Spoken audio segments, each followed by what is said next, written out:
Hello, fellow remote teachers. Here is the screencastify of how to get to the MAP login screen for your kids. So come over to login links, click on MAP. If you're not logged in, you need to log in with your normal Jeffco login information. Come all the way down and click on MAP growth. And just for fun, they're going to make you click on one more button after this.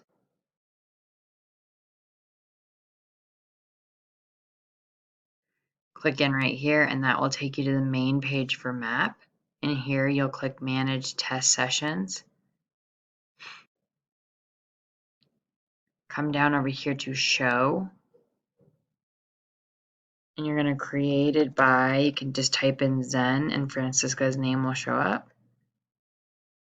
And then you're going to find your grade level and subject area. So if I'm going to test a few kids in math,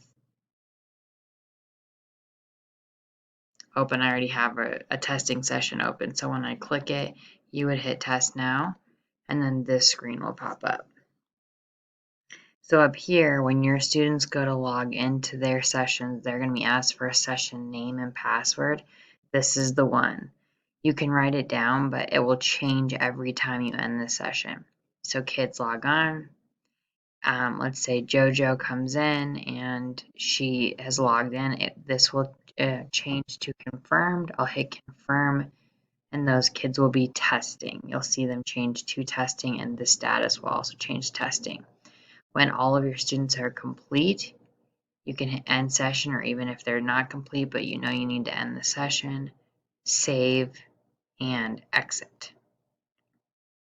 Okay. I'm going to show you guys one more thing while I'm here that Francisca was telling us about yesterday.